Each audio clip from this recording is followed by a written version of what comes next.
We remain steadfast in our commitment in delivering local news that matters, stories that inspire, enriching the lives of Filipinos in the Philippines and across the globe. This is your GMA Regional TV. Buong puso para sa Pilipino.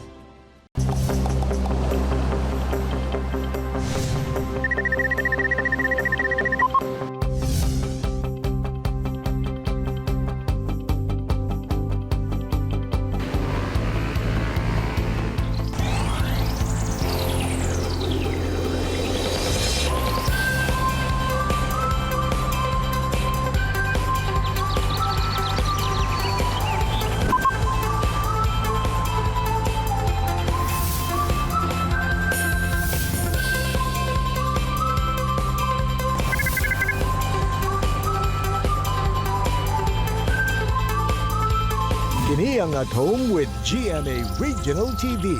Happy Tuesday morning mga kapuso all over Mindanao. Atong kamustahon ang atong mga kapuso sa Lugait ug Naawan sa Misamis Oriental Province. Attorney Resi Mayong Buntag. Good morning, Sabsay! Ato sab kamustahon ang atong mga kapuso nga natin ha sa Santo Tomas ug Carmen sa Davao del Norte.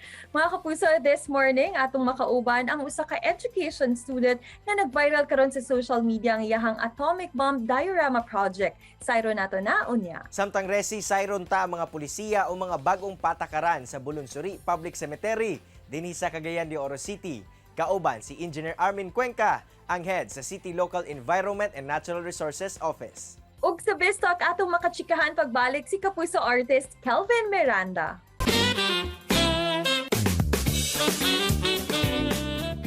Maayong buntag, Kelvin, and welcome back sa At Home with GMA Regional TV. Kamusta ka na? Maayong buntag din sa inyong lahat at sa At Home with GMA Regional TV.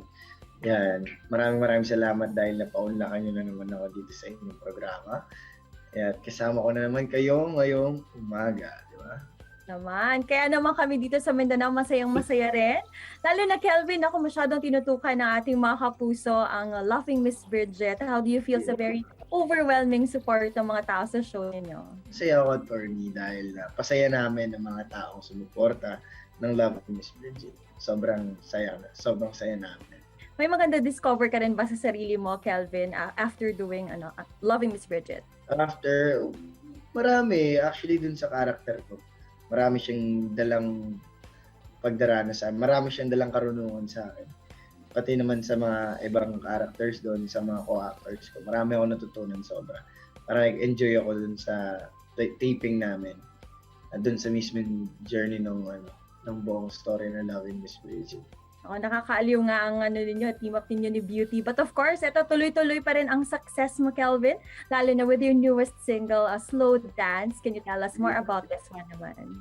Yun na nga po, sinasabi ko, ang slow dance, ayan, it means para siyang slow down, guys. And ang slow dance is hindi siya mabubuo kung hindi dahil kay Sir Jo Marie Felices, nabubulol ako lagi dun sa kaliknahan niya.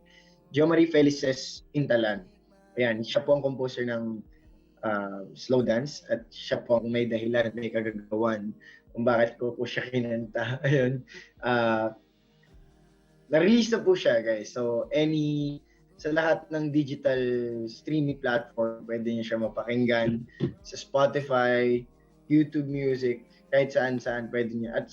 At mga kapuso, ginagamit po siya sa Tale of the 90s ngayon. Isa po siya sa mga theme song nun. So, panoorin niyo rin po yun para mapakinggan niyo na rin po yung slow dance. Ano ba yung nararamdaman mo naman, Kelv, na isa siya dun sa mga soundtracks ng Tale of the Nine Tails sa GMA Telebabad? Take a breath and make another step. Baby, don't be afraid. I'll take the lead. First time kasi gamitin yung song ko sa mga adaptation. So, syempre nakakatawa na maganda yung series na yun. Ang daming humahanga doon. Tapos, yung slow dance yung ginamit. So, syempre, nakakataba ng puso dahil sa opportunity na ibinigay sa akin para ilagay doon yung song ko, di ba? Ito yung tungkol sa, di ba, sa pagka nagmamahal tayo, nasa pag-ibig tayo, minsan hindi natin nalalaman na masyado nakafocus sa gusto nating mangyari, which is hindi natin na-enjoy yung moment. Parang slow down, kumbaga, yung slow dance. Parang magdahan-dahan tayo sa mga decision natin pagdating sa love, or pwede natin siyang gawin in general, diba? Pwede slow down. Kasi kailangan mo enjoy yung time, yung process para mas matuto ka eh. So, slow down is, it means May hope. slow down. May hugot ka na about love ngayon, Kelva. Ano yung favorite line mo dito sa song? Baka pwede naman kami makahingi ng konting sample naman mula sa'yo. Isa, sige. All I wanna do is to hold you a little bit longer tonight. Hold still, our hearts in a race. Can you feel it? I can hear it tonight. Maganda rin siya. Oh, total package ka talaga, Kelv. Kaya naman, mensahe mo sa lahat ng ating mga kapuso, lahat ng mga tumututok talaga sa iyo, lalo na dito sa Mindanao. Please invite them also to support your newest single. Go ahead. Ngayon, mga kapuso, saan malabalap ng Pilipinas. Ayan, inahan niya ako po kayo supportahan ng aking single at available na po siya sa lahat ng digital streaming platform like Spotify, YouTube Music, Apple Music, sa lahat-lahat po. Mapapakinggan niyo na po siya. And Slow Dance, ang composer po namin si Jo Marie Felices Intalan by GMA Music. Dagan kaayong salamat, Kelvin, and welcome dito sa... Sana bumalik ka ulit para makapagchikahan naman tayo dito sa At Home with GMA Regional Yeah, TV. oo naman. Lagi naman po akong talagang nandito para makapagkwentuhan sa inyo. Diba?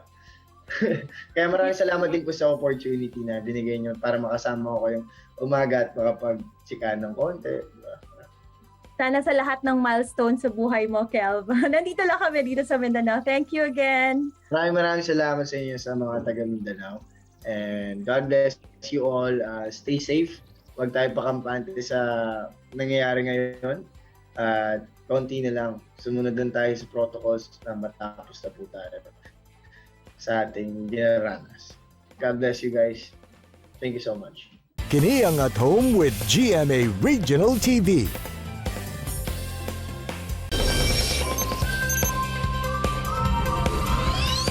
Mga kapuso, karong buntaga sayron ta mga kalambuan nga ginahimo sa lokal nga kagamhanan sa Bulonsuri City Memorial Park ug ilang mga pahibalo alang sa mga kagay-anon. Ato makauban si Engineer Armin Cuenca, ang OIC sa Clenro ug head sa Management of the Dead Cluster. Engineer Armin, good morning sir and welcome sa At Home with GMA Regional TV. Kamusta? Kumusta po, no? Maayo kayo, no? Uban sa kalipay, no? Kita nabuhi pagyapon despite of the pandemic. Okay ra mi diri sir og kumbati gyapon og salamat sa pagpangutana. Pero Engineer Armin, unang-una, sayro namo no kung unsa ba kining mga kalambuan nga ginahimo karon sa City Memorial Park nato diya sa Bulonsuri.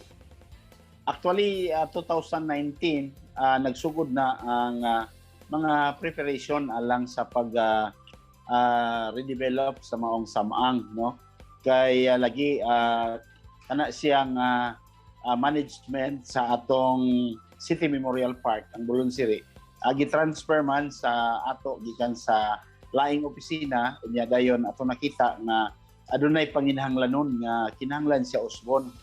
Usa-usab sa gibasihan nganong kinahanglan siya i-redevelop tungod sa kining dili na maayo or improper na paglubong sa nangamatay kay lagi ang paglubong diretso raman sa yuta o makontaminate gyud o contaminated na ang atong water level tungod kay ang chemicals na gigamit sa pagbalsamar mo paingon man sa groundwater kay dili man lagi insakto ang paglubong dihang dapita. Sir, sanglit gasugod na ang rehabilitation sa maong lugar. Aduna ba'y mga pansyon nga maapektuhan Unsa ba ang mahitabo kanila? 100% no, affected tanan, no. So mo na naatay gihimo karon na unahon sa pagbuhat ang columbarium diha ibutang ang mga bukog nga atong makuha kanang nasa ibabaw, mura na atong kuhaon. Katong nalubong nga tuwa sa ilalom sa yuta, pasagdan na to, di na to hilabtan kay lagi posible man nga dili nato makuha tanan bukog kay tabunan man to sa yuta, labi na kung nalata na niyang lungon. So muna nga ang atong pagakuhaon ang kana ra gyud naa sa ibabaw o diha nato na siya ibutang individual sa columbarium nga atong una ipahimo karon. Alang sa mga banay sir nga dili makakoordinar kaninyo alang sa ilahang mga minatay, unsa bay mahitabo niini? Expected yun na muna nga naagyoy mga ngalan nga atong gibutang nga walay parinting nga moanhi, labi na kung wala na sila pagmahal, no?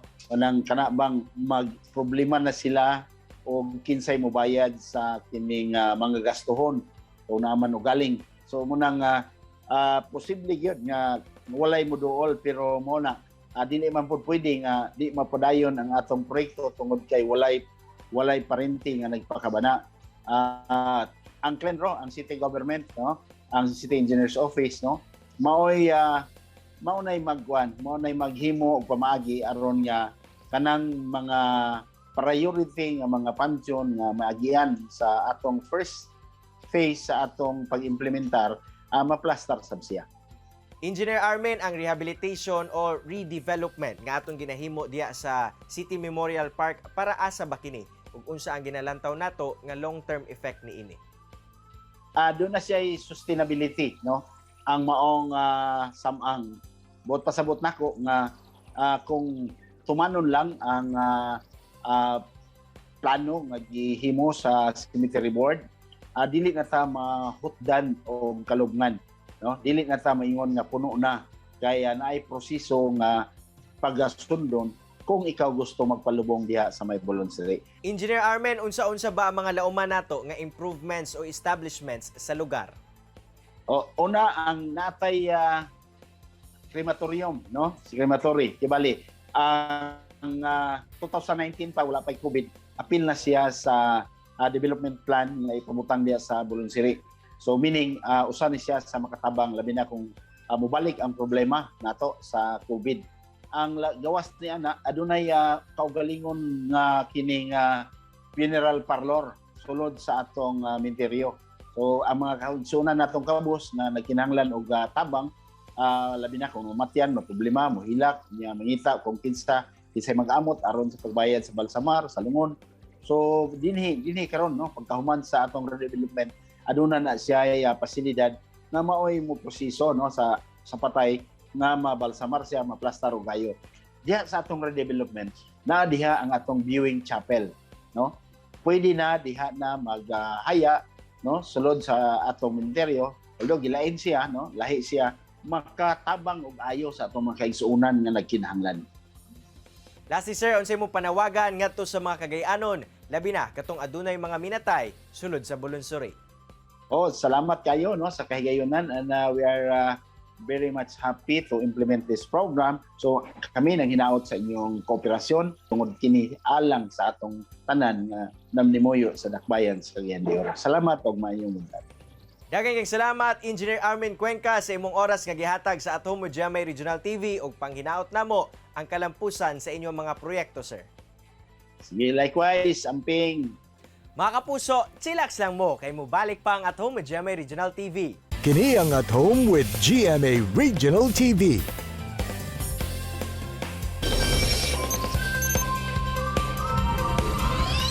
Mga kapuso, viral karon sa social media ang post sa usa ka education student human niya gi-upload ang iyahang atomic bomb diorama project. Sa taon nato ang istorya likod ani nga post kauban si Catherine Fajardo. Maayong buntag Catherine ug welcome sa At Home with GMA Regional TV. Kamusta ka? Hello ma'am. Okay lang kaayo ma'am. Yes, okay kaayo. Kat, hisgutan nato kining imuhang atomic bomb diorama project unsa may istorya likod ani. Actually ma'am, kuan na siya ma'am. Project lang gid na siya sa Prof. Ed 211 na mo po. Isa po sa mga IMs na mo, ma'am. Tapos kato, napili sa among teacher nga diorama ang among mga buhaton. Then yun po, ma'am, nag-isip kami, nag-una-una mi sa among mga theme. Kami po ang bahala sa theme na mo, ma'am. Tapos mo to, nakaisip ko nga atomic bomb explosion ang akong buhaton, ma'am. Katong explosion akong gibuhat kay kuan siya ma'am ba kanang lahi gud siya sa uban nga mga diorama kay naga-search ko sa YouTube tapos ang alos makita nako kay kanang mga nature tas ana ko nga mangita ko og kanang mulahi gud ma'am tas mo to nakita nako nga naay nagbuhat og explosion tas katong iyang mga gamit actually ma'am kay mga kuan man ba dili na ko afford to nga mga gamit gud tas nakaisip ko nga mangita og way para mabuhat nako ni. Tas mo to ma'am, nangita ko mga indigenous materials nga makita na sa balay. And katupod ma'am is pagpangita na ko murag nigawas ra pud siya ma'am ba murag naara day sa balay na ko makita mo to nga. Mugit akong nabuhat. Ang mga materials ani ma'am kay styrofoam, plyboard, bulb, strip lights, tapos pintura lang po ma'am. Aside aning imuhang atomic bomb explosion nga project, Kat, aduna pa ba kay other na kuyaw na mga projects? Wala na good ma'am ay kanilang gid ang pinaka first na ko nga gibuhat actually.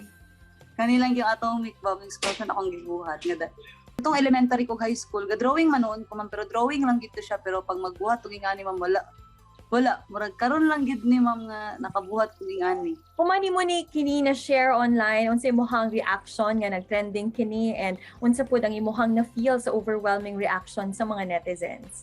Kuan kay ma'am kanang dili ko katuo kay ang ako lang yung intention nito ma'am kay i-post lang nako to kay insufficient storage akong cellphone tapos sayang og ma-delete lang nako tapos kunang na-shock lang ko ma'am nga daghan na kay ang nag-share, daghan na kay ang ga-mention sa kuha, daghan na kay ang ga-congrats, anak ko nga nang wala gid sa akong nahuna ma'am nga masikat siya kay mo lang gid akong intention ma'am ang i-post to kay sayangan kay ko sa picture po. Mo lang ito ma'am. Kamusta sa bakat ang imuhang online class nga experience? Naglisod pa ka or naka-adjust na sa remote learning? Bilang isa ka estudyante, ma'am, daghan jud kay kog mga challenges nga na-encounter, especially kay sa amoa wala kayo may mga gamit nga pang eskwela like cellphone lang among gamit pag mag-encode mi cellphone lang tapos wifi ma'am nakikonnect lang mi sa among mga igagaw sa among silingan kay wala mi connect wala mi wifi sa balay tapos kuan ma'am lisod siya kay maabta na mi gabi didto tapos wala pa mi kaabot sa balay magdadto mi magpasa tapos unsa nang orasa kay kinahanglan gyud ipasa tapos panagsapod ma'am kung brand out dili gyud na mo mapasa among project kay hinay man pud kayo o wala gi signal sa among baryo diri ma'am kay bukid ra man ni diri amo ma'am bukid ra pud. Wala kay ko challenges nga na encounter ma'am kay naging smooth lang pud ang akong pagbuhat siguro kay iisip na ko sa pagbuhat ako, naging positive lang ko, happy lang ko. Tapos gina-enjoy ko na ako ang pagbuhat, ma'am, kay kato, tingala lang ko nga, nahumanan ako, tapos ingato ang resulta, like, naging smooth lang yun ang dagan sa pagbuhat na ko ato, ma'am. Siguro kay inspired kay ko nga gibuhat to, ma'am. Pinaaral ko yung mga tao nga, akong ginahuna-una, especially sa akong pamilya, sa akong kanang ginabuhat akong best ato nga time ma'am mo nang wala ko naglisod pud ato nga sa pagbuhat ato nga diorama. And Kat, any tips naman or words of encouragement alang sa mga estudyanteng sasama nimo nga naningkamot pud pag-eskwela?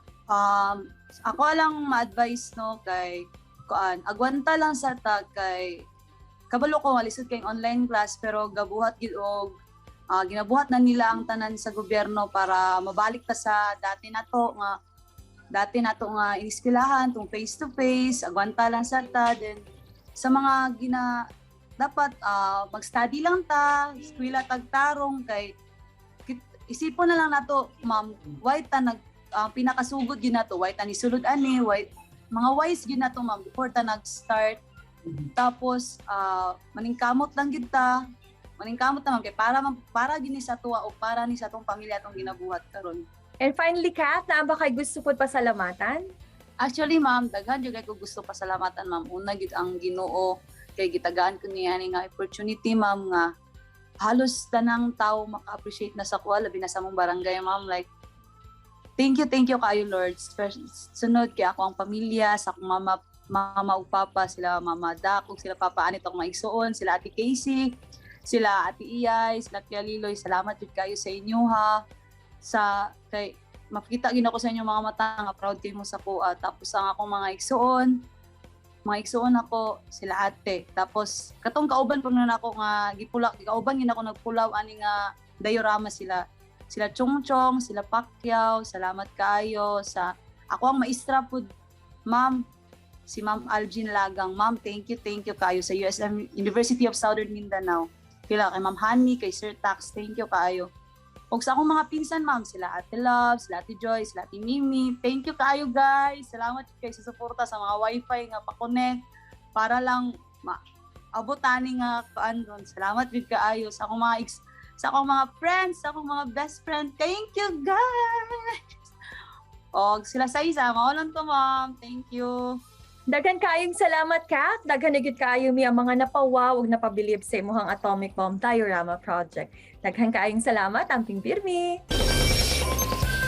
Tayog mga kapuso wala damhan ni Catherine Fajardo nga daghan ang mudayeg sa iyahang school project nga Atomic Bomb Diorama. Gani tambag niya sa mga pareho niya nga nag-eskwela pa nga padayon lamang sa pagpaningkamot aron mo lampos ug makabot ang mga pangandoy sa kinabuhi. Samtang resi alang sa kalambuan sa City Memorial Park dinhi sa Cagayan de Oro, kipaspasa na ang redevelopment sa maong samang. Tungod sa mga patakaran nga ginapatuman alang sa pagplastar niini, hangyo ni Engineer Armin Cuenca ang kooperasyon ug pagsabot gikan sa katawhan. Mga kapuso, suportahan po nato ang newest single ni kapuso artist Kelvin Miranda nga Slow Dance, kay available na kini sa tanang mga streaming platforms. Mga puso, tara-inspired na kakaton ka mo sa gi-share sa itong mga bisita karong buntaga. Sama na lang sa panultihon ni Helen Keller, nga when we do the best we can, we never know what miracle is wrought in our life or the life of another. Mga kapuso, makita pagbalik ang atong episode pinagi sa pagbisita sa www.gmaregionaltv.com ug ayaw kalimot na mag-subscribe sa official YouTube channel sa GMA Regional TV. See you tomorrow mga kapuso. Stay safe and healthy. Ako si Attorney Resi Rizada. Kinisab si Cyril Chavez. Buong puso para sa Pilipino.